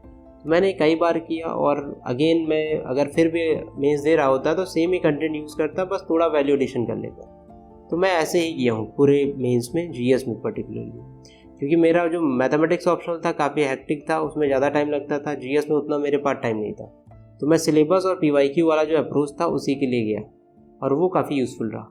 मतलब जो आपकी मेंस की स्ट्रैटेजी, मेरा जो मेंस का नोट्स वगैरह होगा, कॉपीज़ होंगी, मैं अपने टेलीग्राम चैनल पे शेयर करूँगा, और डिस्क्रिप्शन में लिंक भी रहेगा, तो वहाँ से जो लेना चाहें वो ले सकते हैं। मेंस की आपकी जो अप्रोच रही, क्या मेंस में मतलब GS वाले जो पार्ट्स होते हैं उसमें भी हमारा यही अप्रोच रहना चाहिए कि हमें पहले PYQ सॉल्व करने हैं? हमें जब प्रीलिम्स एक बार मोटा मोटा हो जाता है तो हमें एक आइडिया लग जाता है कि चीज़ें क्या क्या है, मतलब एक बेसिक नॉलेज हो जाती है, बेसिक नॉलेज हो जाती है। जब हम यहाँ पर मेंस में जब क्वेश्चन PYQs पढ़ते हैं, तो क्योंकि क्वेश्चन थोड़ा सब्जेक्टिव टाइप के होते हैं, तो हमें सोचना चाहिए कि क्या क्या पॉइंट आ रहे हैं। तो जब हम प्रीलिम्स का नॉलेज यूज़ करेंगे तो कुछ पॉइंट बनने लगते हैं। तो इसी टाइम मैं बोलूँगा उन PYQs को लिखिए एक जगह, फिर उनके सॉल्यूशन लिखिए। तो होता क्या है कि हमें 4-6 पॉइंट जब हम कहीं खोज के लिखते हैं तो हमेशा दिमाग में बने रहेंगे। जब नेक्स्ट बार सिमिलर क्वेश्चन कोई दिखेगा तो हम सेम पॉइंट दोबारा यूज़ कर पाते हैं। तो मुझे लगता है कहीं लिखे हुए जो कंटेंट है वो काफ़ी यूज़फुल रहते हैं, हमें नोट करना चाहिए, शॉर्ट नोट बनाना चाहिए, उसमें वैल्यू ऐड करते रहना चाहिए। तो ऐसा करना बहुत यूज़फुल रहता है मेंस के लिए। आपने बोला एस्पिरेंट के नोट्स की भी बहुत बड़ी प्रॉब्लम होती है कि कैसे नोट्स बनाएं, कितने शॉर्ट्स रहने चाहिए, या फिर बहुत सारे लोग होते हैं नोट्स बनाते ही रहते हैं, बहुत ज़्यादा पूरी कॉपी उतार के रख लेते हैं। तो मैं इसीलिए कहूँगा जो मैं अल्ट्रा नोट्स, जो मेन नोट्स थे, मैं किसी टॉपर के उठाता था, और उन टॉपर का नोट का यूज़ करके मैं खुद के शॉर्ट नोट बनाया हूँ। टॉपर के कई बार नोट्स पढ़ा हूँ, उसके बाद खुद के बनाना स्टार्ट किया। तो स्टार्टिंग में खुद के नहीं बनाने, क्योंकि वो बनेंगे ही नहीं। जब एक बार आपको लगे कि हाँ अब मैं नोट्स बना सकता हूँ, अब एक आधा मेंस लिख लिया हूँ, तो उस टाइम बनाना है। या फिर जब पहला मेंस है तो किसी टॉपर के यूज़ कर लेना है, और टॉपर के बेसिकली सफिशेंट होते हैं। इवन अब तो फ्रीली अवेलेबल रिसोर्सेज काफ़ी ज़्यादा है, अब किसी भी टॉपर या किसी कोचिंग के भी नोट्स मिल जाते हैं, प्रिंटेड वाले या ऑनलाइन जो भी है। तो हम वैसे नोट्स उठा के अगर हम पढ़ेंगे तो काफ़ी यूज़फुल रहता है। अपने नोट्स ही ज़्यादा सफिशिएंट होते हैं, अपने नोट्स ज़्यादा अच्छे होते हैं। हमें जब डिटेल में नोट्स बनाएंगे तो उसमें बहुत टाइम लगेगा। मैं डिटेल वाले नोट्स कभी रिकमेंड नहीं करता, लेकिन मैं ये कहूँगा कि कुछ अपना शॉर्ट नोट 1 पेजर 2 पेजर ऐसे हर टॉपिक की, तो उस तरह कुछ अपना रेडी कर लो तो वो ज़्यादा यूज़फुल रहता है। और वो नोट्स आपकी मतलब 1 अटेम्प्ट 2 अटेम्प्ट या जब तक सोच रहे हो वो काम करते रहेंगे, मतलब you need to add on something. Value addition आपको बार बार उन्हीं में करना पड़ेगा, क्योंकि थोड़ा नए एग्जांपल्स डालने पड़ेंगे। तो हर बार फिर नोट्स बनाने की प्रॉब्लम नहीं रहती होगी। जी मतलब फर्स्ट अटेम्प्ट में यदि आपने जाते जाते नोट्स बना लिए, तो अब नेक्स्ट टाइम में आपको कुछ न कुछ और ऐड करना है कि क्या चल रहा है। फिर आपको ज़्यादातर फोकस किस चीज़ पे करना चाहिए, मतलब रिवीजन पार्ट पे? मुझे रिवीजन और टेस्ट प्रैक्टिस करिए। ओके। जब एक बार नोट बन जाए तो टेस्ट उठाइए और टेस्ट लिखिए। आंसर राइटिंग बहुत इंपॉर्टेंट है मेंस में। जब तक लिखते रहिए जब तक आप कंफर्टेबल ना हो जाए। उस पर्टिकुलर टाइम फ्रेम में अगर आप सारे क्वेश्चन हो जा रहे हैं तो उस टाइम तक आपको टेस्ट लिखना ही पड़ेगा। तो ज़्यादा से ज़्यादा प्रैक्टिस करिए। प्री और मेंस के दौरान काफ़ी प्रैक्टिस करना पड़ता है, तो वो हमें इंश्योर करना है कि उतनी प्रैक्टिस हो जाए कि हम अच्छा आंसर लिख लें। और उन आंसर्स को लिख के खुद भी चेक करिए, किसी और से भी चेक कराइए, जहाँ से गाइडेंस ले रहे हो वहाँ चेक कराइए। तो ये सारी चीज़ें करके मेंस में अच्छा किया जा सकता है। आंसर राइटिंग भी एक बहुत बड़ी प्रॉब्लम है। आंसर राइटिंग को और बेटर करने के लिए आपने क्या किया अपनी स्ट्रेटजी में? सबसे मेन चीज़ मुझे आंसर राइटिंग में लगती है टॉपर्स कॉपी। कोई भी टॉपर हो जो अच्छा स्कोर किया हो उसकी कॉपी उठाइए, वो देखिए वो कैसे लिख रहे हैं और आप कैसे लिख रहे हैं। जब कंपेयर करेंगे तो पता चल जाता है कि हमारा गड़बड़ है, उनका अच्छा है। तो उनकी जो चीज़ें हैं सेम टू सेम चीज़ें खुद में कॉपी करने की ट्राई कीजिए। सेम मान लो डायग्राम यूज़ कर रहे हो, वैसा ही डायग्राम खुद भी बना सकते हो अपने हिसाब से। तो साथ ही साथ कोई एग्जांपल अच्छा लगा आपको, वहाँ से कलेक्ट कर लीजिए। ये टॉपर कॉपीज जो है बहुत बड़ा सोर्स है, लोग अंडरस्टिमेट करते हैं। मेंस के लिए बेस्ट सोर्स अगर मैं बोलूँगा तो टॉपर कॉपीज। टॉपर में भी ऐसा नहीं है कि ये टॉपर है तो इसके सभी सब्जेक्ट का ही करना चाहिए। exactly. बी स्पेसिफिक फॉर कि ये इस टॉपर ने इस सब्जेक्ट में अच्छा किया है, जैसे आपने खुद GS1 में सबसे इस बार मैं GS1 का शायद टॉपर रहा हूँ 118 मार्क्स से। और पास्ट में मैंने उन टॉपरों का यूज़ किया जो GS1 या GS2 या GS3 में टॉपर हुआ करते थे। मैंने कभी भी रैंक 1 की सारी कॉपी यूज़ नहीं की। मैं देखता था अगर वो रैंक 400 भी है, उसका एक सब्जेक्ट में सबसे ज़्यादा मार्क्स है, तो मैं उसी का यूज़ करूँगा। हाँ, क्योंकि यहाँ UPSC में जितने भी रैंकर आते हैं ऑलमोस्ट इक्वल हैं। वो तो गिवन डे किसी का अच्छा चल गया, किसी का इंटरव्यू में चल गया, अच्छा मार्क मिल गया, इसलिए वो रैंक का डिफरेंस होता है। ऑलमोस्ट सारे ही इक्वल है। आंसर राइटिंग का सोल्यूशन यही है कि आप ज़्यादा से ज़्यादा लिखिए। हाँ, आंसर राइटिंग का एक बार नोट्स हो जाए, आंसर लिखिए, टॉपर कॉपीज कंपेयर करिए, फिर उसमें चेंजेस करिए, फिर दोबारा लिखिए। अपने आंसर को थोड़ा इवॉल्व करना है, ज़्यादा बड़े हो रहे हैं शॉर्ट करो, पॉइंट्स नहीं लिख रहे हो, एग्जाम्पल नहीं लिख रहे हो तो दोबारा ऐड करिए, ऐसे ही करना है। ये प्रोसेस है, फिर इम्प्रूव होता है धीरे धीरे। इंटरव्यू पे बात करते हैं तो मेंस हो गया, इंटरव्यू की क्या नॉर्मल स्ट्रैटेजी क्या रही होगी? इंटरव्यू का बेसिकली काफ़ी मैं स्केर्ड रहता था इनिशियली। नवोदय की ये प्रॉब्लम है, ये हेजिटेट लॉट, और बात करने में, लोगों के साथ कम्युनिकेट करने में प्रॉब्लम रहती है। शायद आप अपने बीटेक की तो वहाँ तो बहुत सारे प्रोजेक्ट होते हैं, प्रेजेंटेशन होती हैं, तो वो चीज़ वहाँ ख़त्म हुई होगी। लेकिन यदि हम नॉर्मल ग्रेजुएट के बारे में बात करें, जो नॉर्मल कॉलेज से ग्रेजुएट कर लिया, UPSC की तैयारी कर रहा है, वो नवोदय है, तो उसको बहुत ज़्यादा प्रॉब्लम रहने वाली है इस चीज़ में। कम्युनिकेशन में बहुत कम बच्चे नवोदय के होते हैं जो अच्छे होते हैं जी। शायद उसका जो रीज़न है कि हम सब गाँव से आते हैं। हाँ, हम बहुत ज़्यादा नवोदय में, इस इन्वायरमेंट में, बट दुनिया के साथ बहुत ज़्यादा एक्सपोजर नहीं मिलता, ये रीज़न है क्या? या जब मैं भी वहाँ नवोदय में था तो मैं भी हेजिटेट करता था कि इस कार्यक्रम में पार्टिसिपेट नहीं करना है। तो मैं बाद में रियलाइज किया कि मैं गलती करता था। सैटरडे में जो एक्स्ट्रा करिकुलर होता था, मेरे सीनियर ज़बरदस्ती भेजते थे, डांट के भेजते थे। जब मैं 9th क्लास में सीनियर हॉस्टल में आया तो मुझे याद है कि मेरे एक सीनियर भैया थे, कैप्टन थे आशीष, तो वो मुझे कहते थे विमल तुम्हें जाना ही पड़ेगा। तो मैं कहता था मुझे क्यों भेज रहे हो, मैं अंदर से डरा हुआ रहता था। तो सैटरडे को मैं कई बार ऐसे गया हूँ हॉस्टल के लिए। तो मुझे लगता है वो सारी चीज़ें बड़ी इंपॉर्टेंट होती हैं, उन्हें बढ़ चढ़ के जाना चाहिए। और मुझे लगता है वहाँ पर टीचर्स का रोल क्रूशियल है। अगर बच्चा खुद से नहीं आ रहा है तो मोटिवेट करो, इंस्पायर करो, उसकी जो इनसिक्योरिटीज़ हैं उनको दूर करो, उसे लाने पे बहुत प्यार से लेके आओ स्टेज पे। तो कहीं ना कहीं सिर्फ बच्चे की गलती नहीं, वहाँ थोड़ा टीचर्स का भी मैं इशू मानता हूँ। और काफ़ी टीचर्स अच्छे भी होते हैं, वो प्रमोट भी करते हैं बच्चों को। जैसे मेरे हाउस मास्टर थे RK विश्वकर्मा सर, वो मैथमेटिक्स के टीचर थे और मुझे याद है वो बच्चों को बहुत इंस्पायर करते थे। एक बार तो मेरी गांधी जयंती पे स्पीच लगवा दी सर ने और मैं स्पीच देने पहुंच गया। तो बेसिकली गांधी जी से क्या होता था कि स्पीच दे रहे हो तो थोड़ा नवोदय माहौल टाइट हो जाता था। हाँ, तो उस तरह की चीज़ें मैंने भी देखी हैं।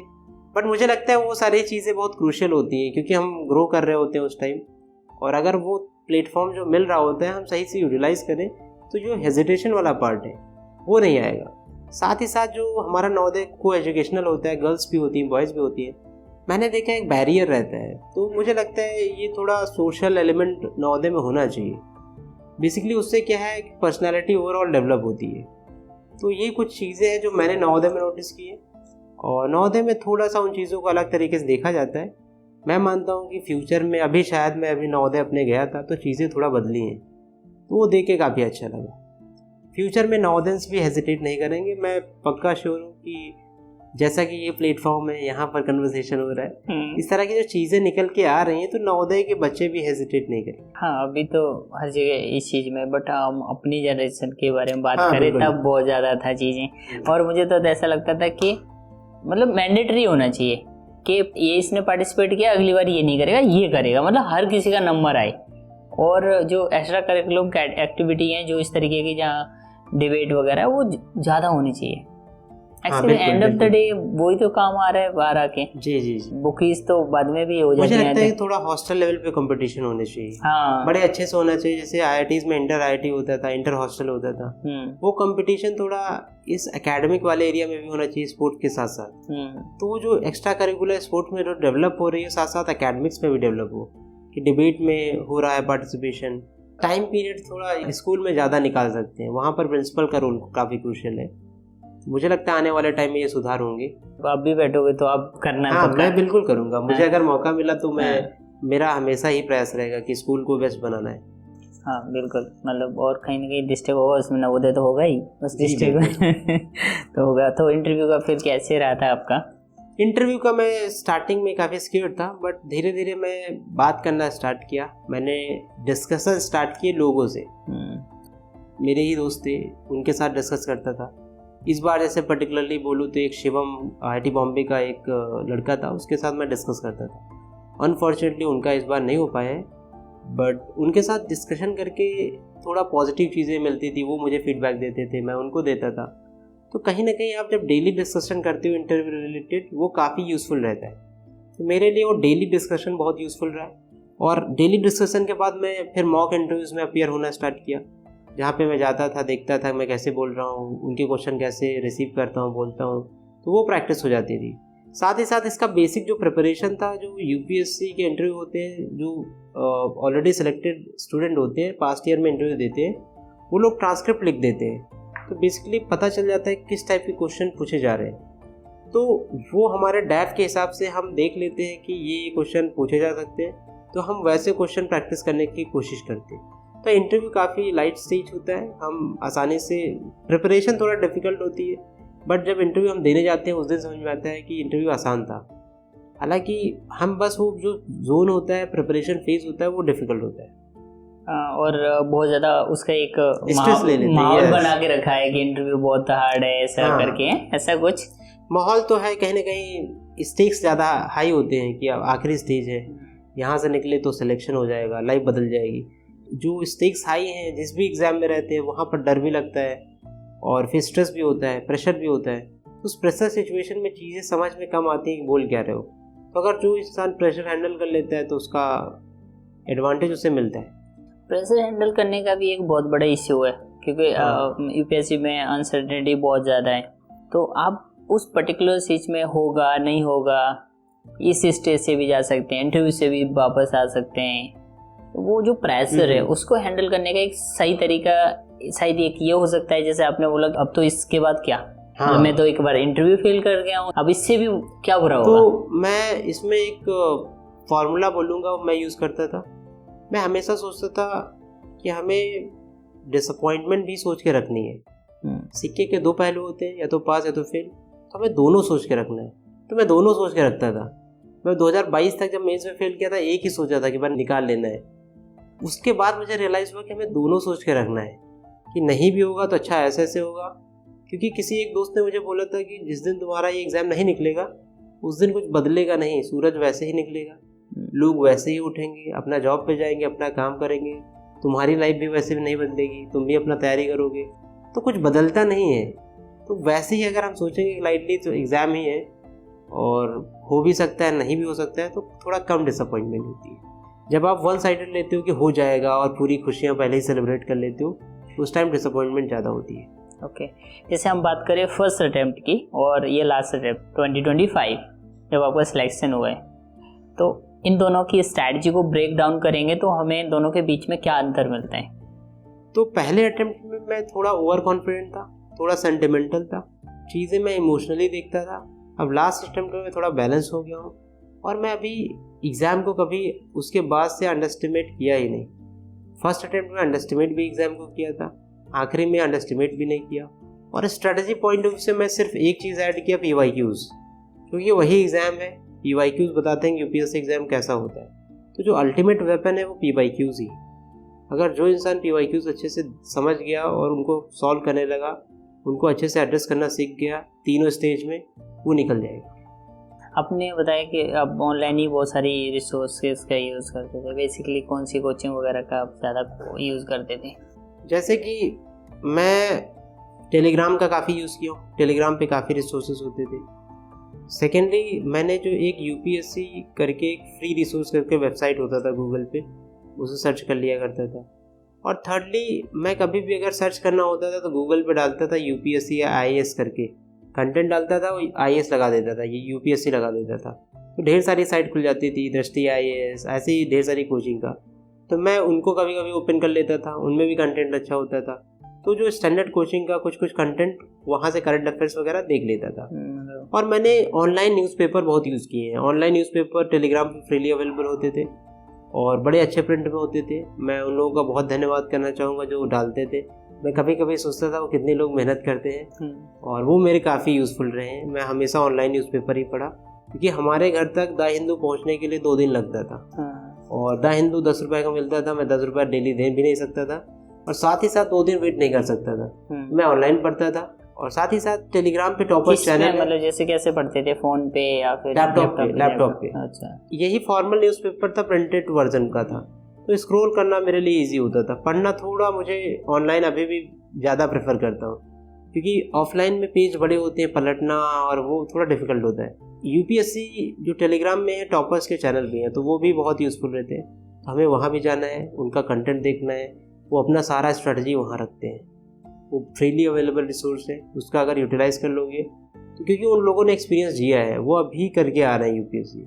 हो सकता है वो एक टीचर जो बैठ के किसी कोचिंग में पढ़ा रहा हो उसे ना पता हो, क्योंकि वो इंसान हो सकता है 10 साल पहले UPSC दिया हो, बट जो इंसान अभी जी रहा है, अभी प्रीलिम्स पिछले साल दे के आया है, उसे ज़्यादा एक्सपीरियंस है, अनुभव है, वो ज़्यादा बेटर तरीके से बता भी सकता है बच्चों को। यदि हम UPSC के बारे में बात करें तो लगभग रजिस्टर्ड करते हैं 10 लाख और प्रीलिम्स 5 या 6 लाख लोग दे रहे होते हैं जो सीरियस कैंडिडेट हैं। ये स्टैट्स। हाँ, और हम फाइनल रिजल्ट में मिलते हैं हमें 1000 मैक्स, 1000 अप्रॉक्स हम मान सकते हैं। वो 1000 बाकी लोगों से किस तरीके से अलग होते हैं कि वो 1000 सिलेक्ट होते हैं? मुझे लगता है 10 लाख लोग जो फॉर्म भरते हैं और उसमें 5 लाख लोग अपीयर होते हैं प्रीलिम्स के लिए, और जो भी प्रीलिम्स निकालते हैं या प्रीलिम्स के आसपास रहते हैं या +-20 रहते, -20 रहते हैं, तो उनमें और जो प्रीलिम्स निकाल लेते हैं उतना मुझे डिफरेंस नहीं लगता। कि मैं ऐसे सोचता हूँ कि बस उनका थोड़ा सा दिन वीक रहा होगा या समहाउ कुछ चीज़ें मिसिंग नहीं होंगी, इसलिए वो नहीं निकाल पाए। प्रॉब्लम ये होता है जब एक बार वो नहीं निकाल पाते, क्या दोबारा उतनी एनर्जी के साथ दोबारा दे पाते हैं? तो मोस्ट ऑफ द टाइम यही देखा गया है कि वो दोबारा उतनी एनर्जी के साथ नहीं देते, तो वो जो ट्रैप होता है उसी में वो फंस के रह जाते हैं। तो मुझे लगता है कि हमेशा हमें जीरो से सोचना है। अगर एक बार नहीं हुआ तो ये नहीं सोचना है कि हमें पुराना वाला बैगेज लेके जाना है आगे, हमें ज़ीरो सोचना है।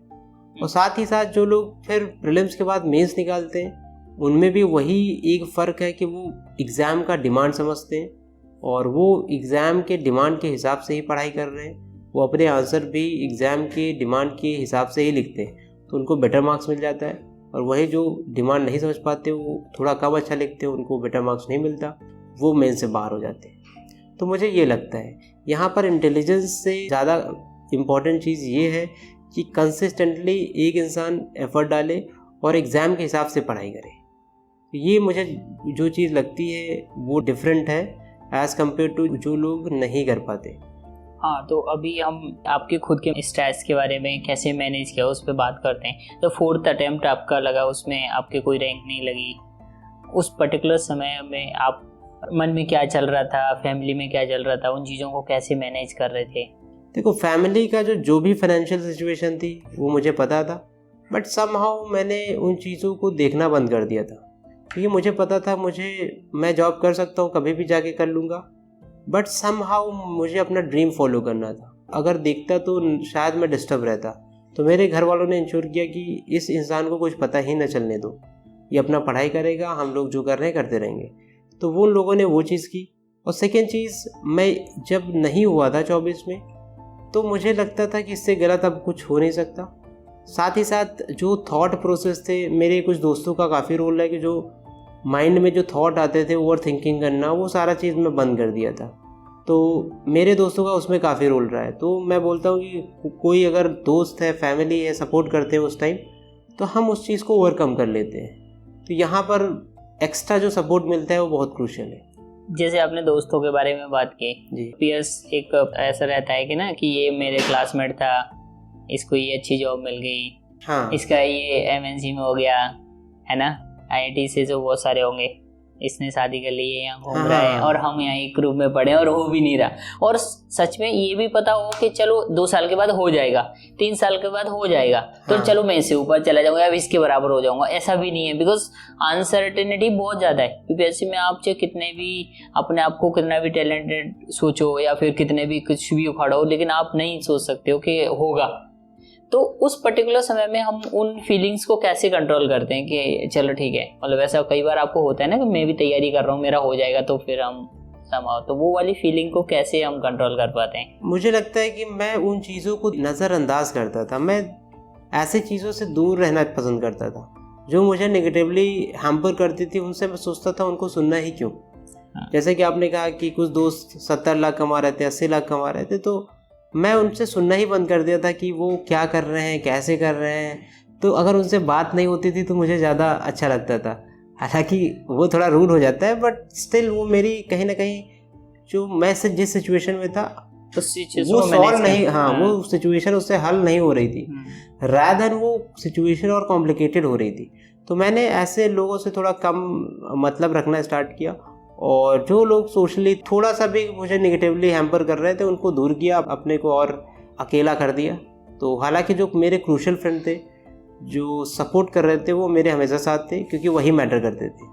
तो मैं यही कहना चाहूँगा कि जो मेन लोग हैं अपने लाइफ में उनको पास रखिए, और जो भी लोग आपको नेगेटिवली हैम्पर करते थोड़ा सा डिस्टेंस बना के रखना पड़ता है। हाँ, आज सिलेक्शन हो गया है, तो आज से उस रिजल्ट आए उससे पहले के बारे में बात करें तो वो बहुत ज़्यादा प्रेशर होता है। हाँ। उन 5 साल में ऐसा कभी ऐसा लगा कि हाँ अब हिम्मत हार रही है और गिव अप कर देना चाहिए? एक्चुअली मुझे कभी उस तरह सोचने का मौका ही नहीं मिला कि मुझे अब गिव अप करना चाहिए, कि जब एक एग्ज़ाम से निकलता था दूसरा एग्ज़ाम आ ही जाता था। जब मैंने मेंस फेल किया तो प्रीलिम्स बैठा था, जब फाइनल फेल किया तो फिर आगे प्रीलिम्स था, तो मैं निकलने का सोच ही नहीं पाया। लेकिन अब 5वें अटेम्प्ट में मैंने ये सोचा था मैं अब कुछ करूँगा, साथ ही साथ अगर तैयारी करूँगा तो कुछ करते रहूँगा। तो मेरा प्लान भी था जो एक्टिव था, प्लान भी रेडी था, मैं अब एग्जीक्यूट करने जा रहा था, बट फॉर्चुनेटली इस बार रैंक आ गई। ओके।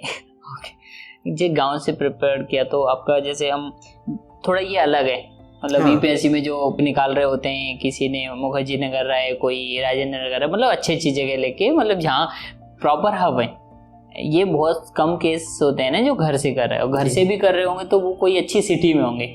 आप प्रॉपर ऐसे गांव से जहाँ इलेक्ट्रिसिटी भी प्रोवाइड नहीं थी सही से, तो आपका दिनचर्या कैसा रहता था? सुबह से लेके शाम तक का आपका एक दिनचर्या क्या रहता था?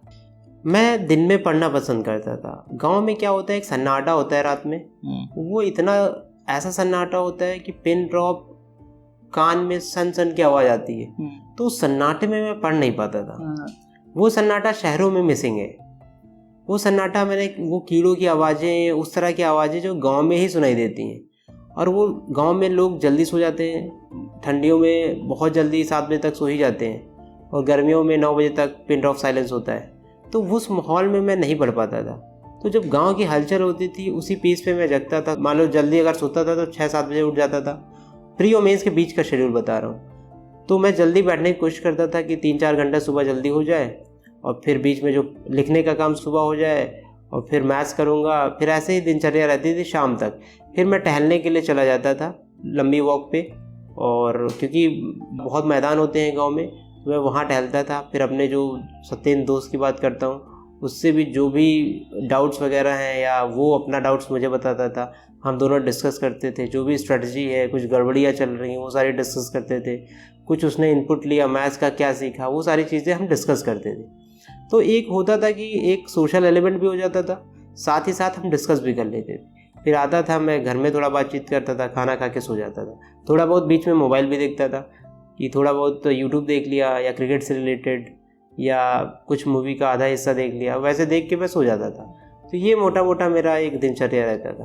हाँ, सोशल मीडिया का बहुत ज़्यादा क्रिटिकल रोल रहता है प्रिपरेशन में, कि आप, और वो जनरल लाइफ में भी सोशल मीडिया आप बहुत ज़्यादा टाइम वेस्ट कर रहे होते हैं लोग। तो सोशल मीडिया पे आप थे? मैं ट्विटर चलाता था। ट्विटर में बेसिकली न्यूज़ वगैरह मिलती थी, और ये देश में क्या चल रहा है। हालांकि ये जो ट्विटर प्लेटफॉर्म था काफ़ी अभी हाल फिलहाल में उतना मुझे सूटेबल नहीं लगता था। बाकी इंस्टा पे मैं नहीं था, और फेसबुक का जो भी प्रोफाइल था डीएक्टिवेटेड था। अभी रिसेंटली मैंने उसे एक्टिवेट किया है। और तो मैं ट्विटर पे था, उसका मेन पर्पस न्यूज़ वगैरह ही देखना था। मैं ढेर सारी मिनिस्ट्री से जुड़ा हुआ था और ये सारे ट्वीट देखता था, क्या चल रहा है बेसिकली देश में हो क्या रहा है उससे पता चलता था। तो यही मेन पर्पस था।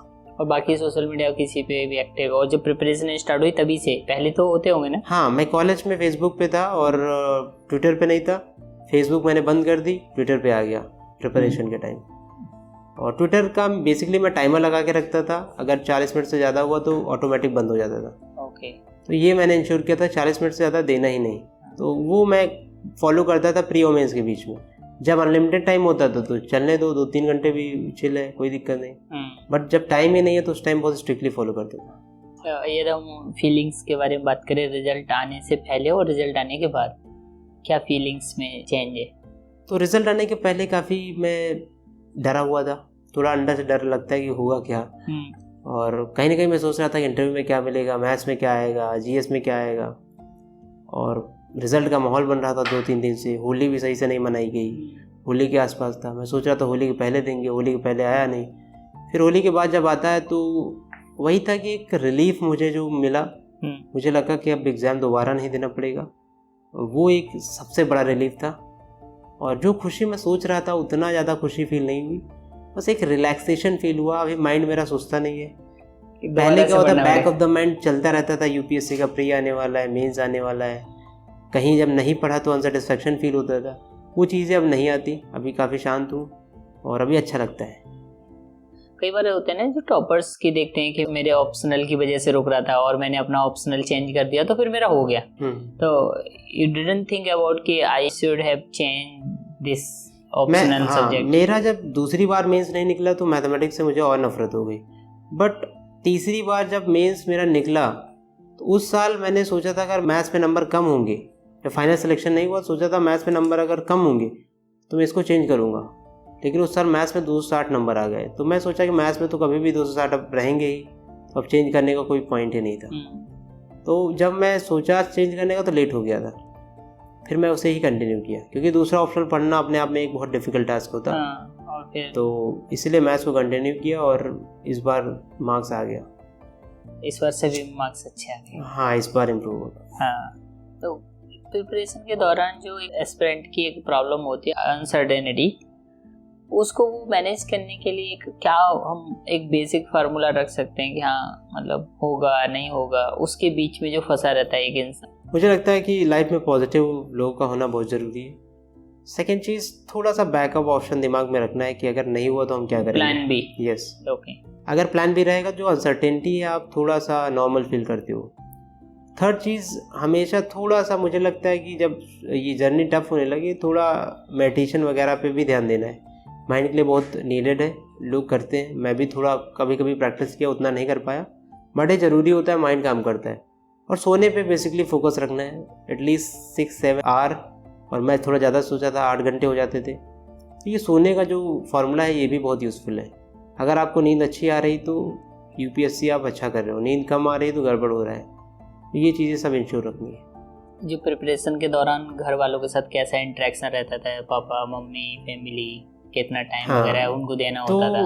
बेसिकली क्या होता था, जब प्रिपरेशन के टाइम मॉर्निंग में जब इंसान उठता है तो थोड़ा सा फ्रस्ट्रेटेड रहता है क्योंकि उसे पता है कि अभी मैं उठा हूँ, अभी कुछ किया नहीं हूँ। जब मैं उठता था मॉर्निंग में मेरे से कोई बात नहीं करता था क्योंकि उन्हें पता था कि ये इंसान सही से बात शायद ना करे। तो मॉर्निंग में सब लोगों का यही था कि बात करना ही नहीं है। वो अपना नाश्ता वास्ता देते थे, मैं पढ़ता था, फिर शाम को मैं बात करता था सही से। तो सुबह उतना मैं बात नहीं करता था क्योंकि लंबा टाइम था, तो अब उतना मैं बात भी कम करता था। शाम को सबसे अच्छे से बात करता था। प्रिपरेशन के दौरान ही ये सब हैबिट डेवलप की या पहले से ही था कि बात ही कम करता था?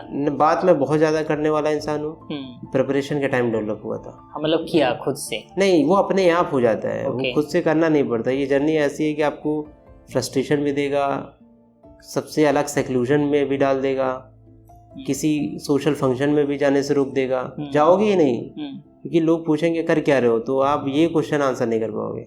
ये मोस्ट डिफिकल्ट क्वेश्चन होता है। तो आप सोशल फंक्शन में भी नहीं जाओगे, कोई इवेंट भी अटेंड नहीं कर रहे हो, रिलेटिव बुला रहे हैं वहाँ नहीं जा रहे हो, रिलेटिव घर में आ रहे हैं तब भी शर्म आ रही है।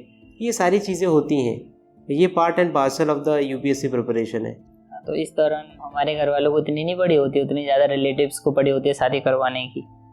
तो ऐसा कुछ आया कि हाँ? नहीं, वो मैं घर वालों को बता दिया हूँ कि ऐसा कुछ अभी इंटेंशन नहीं है, तो शायद जो आया भी होगा तो घर तक ही लिमिटेड रहेगा, वो मेरे तक इन्फॉर्मेशन नहीं आएगी। और जो मेरे तक आ रही है तो मैं उससे डिप्लोमेटिकली डील करना जानता हूँ, तो वो मैं हैंडल कर लूँगा अच्छे से। जब हम प्रिपरेशन के दौर रहते हैं ना, तो गांव के लोगों का, रिलेटिव्स का, मतलब उनको ये लगता है कि मतलब सब कुछ यही कर रहे हैं, वो ज़्यादा इंटरफेयर। हाँ, उससे हम लोग एज ए पर्सन बहुत परेशान रहते हैं, ऐसा लगता है पोक कर दिया जैसा। तो उस चीज़ों को कैसे मैनेज किया?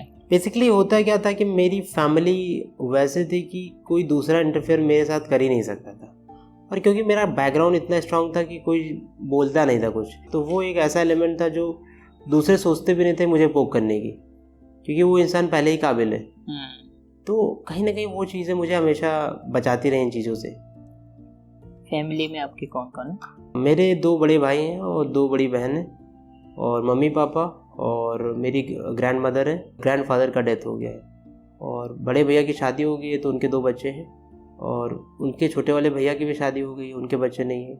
बड़ी दीदी के भी 2 बच्चे हैं और छोटी दीदी की 1 बच्ची है।